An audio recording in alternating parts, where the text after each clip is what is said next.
Laurence Kahn. 7h40 sur Radio J, vous êtes les bienvenus si vous venez de nous rejoindre.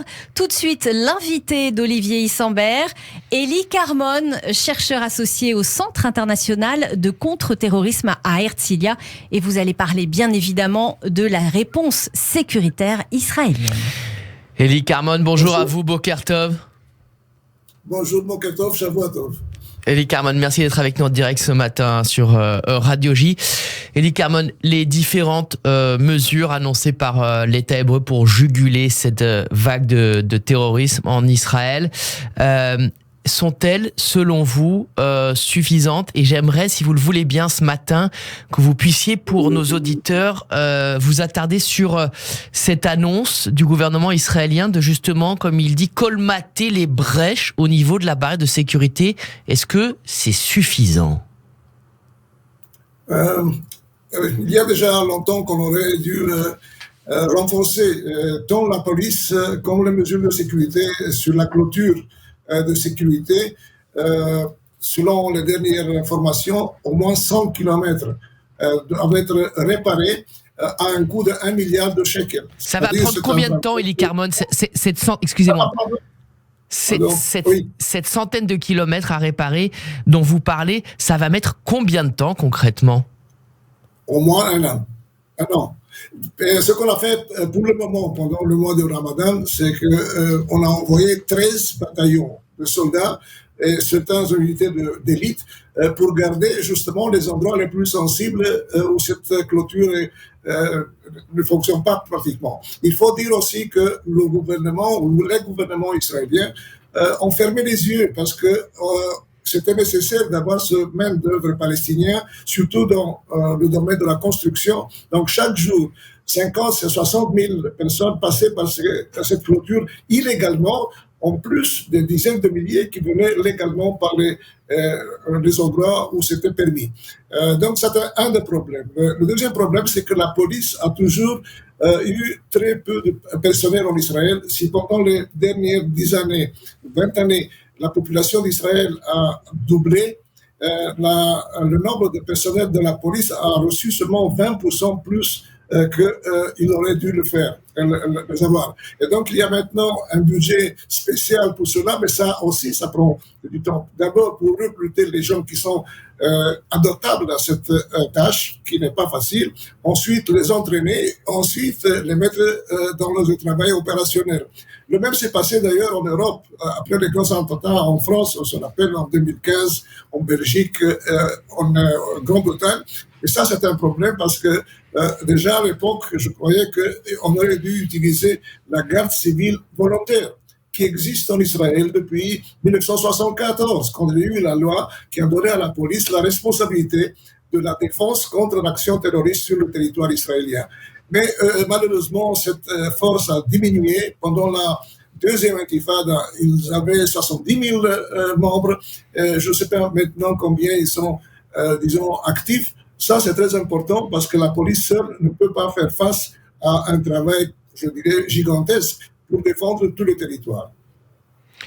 Élie Carmon, vu de l'extérieur d'Israël, comment est-ce qu'on doit comprendre le travail des policiers israéliens d'un côté et le travail de l'armée israélienne, de Tsahal, de l'autre? Est-ce qu'il n'y a pas des risques qu'ils se chevauchent? Est-ce qu'ils font le même travail concrètement? Parce que c'est un peu ce qu'on a l'impression ici de l'extérieur.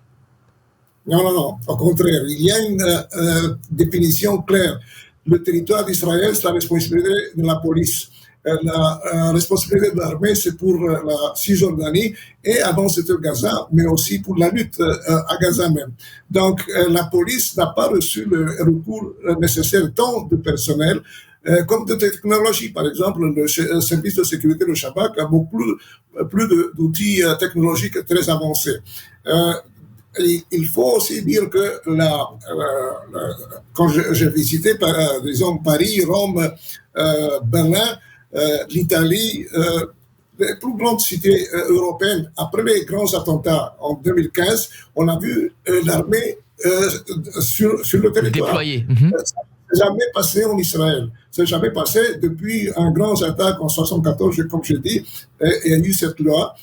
même l'utilisation d'unités militaires d'élite pour, par exemple, pour libérer des otages en cas de nécessité.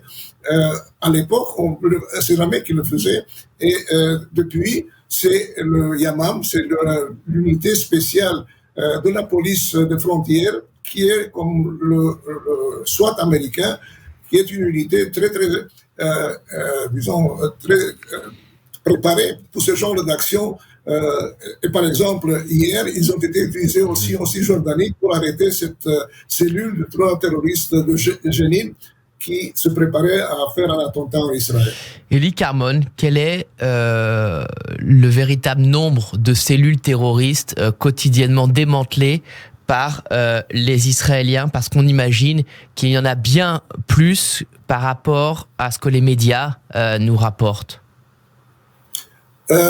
En principe, si on regarde les dernières années, chaque année, il y a eu 300, 400 cellules ou individus qui ont été neutralisés. On n'entend pas cela parce que d'habitude, ça arrive avant qu'ils commencent à avancer leur plan d'attentat.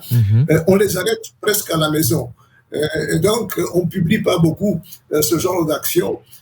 Seulement quand il y a un procès, donc le public n'est pas encore, disons, très attentif à ce qui se passe dans les tribunaux militaires. Mais quand il y a des morts de l'autre côté, parce qu'il y a une opposition, une résistance, il y a des coups de feu, comme ça a été il y a 24 heures, et alors il y a des morts, quelquefois il y a des blessés de l'autre côté ou même des morts, alors on le sait. Comme j'ai dit, le service de sécurité est responsable pour ce genre d'action en coopération avec la police ou si nécessaire avec l'armée. C'est disons un pourcentage de succès qui n'est pas comparable à aucun pays, parce qu'aucun pays occidental n'a pas ce grand nombre de menaces qui vient soit de la Cisjordanie, les grands cités, mais aussi les villages palestiniens. En Israël même si en Israël il y a très peu d'attentats de Palestiniens qui vivent ici, qui sont citoyens, et quelquefois de Gaza. Depuis qu'on a fermé Gaza, il y a quand même quelquefois des cellules ou des individus qui tentent de passer la frontière pour s'attaquer à des civils israéliens.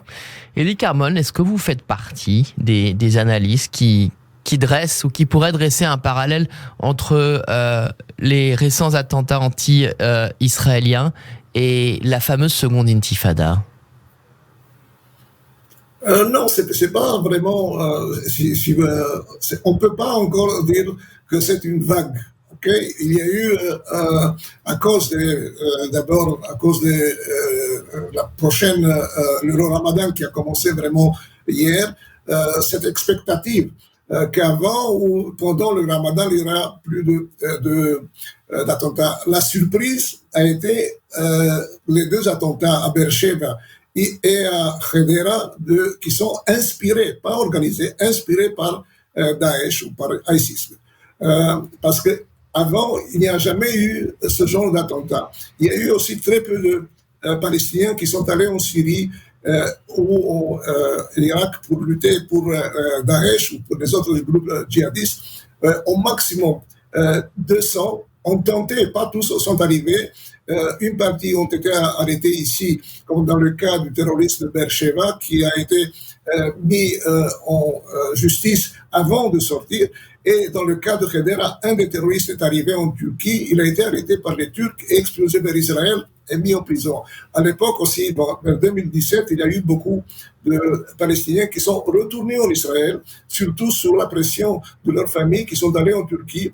Et il y a eu une politique israélienne à l'époque de les condamner à 2-3 ans de prison.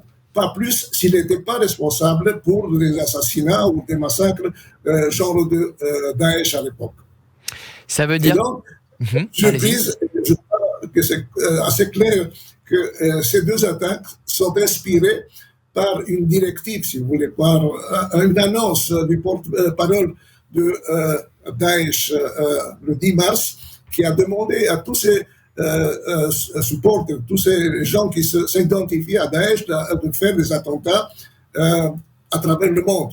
Et comme vengeance, pour la mort de leur leader Abu Ibrahim Hashemi el-Quraishi, se rappelle le 3 février en Syrie.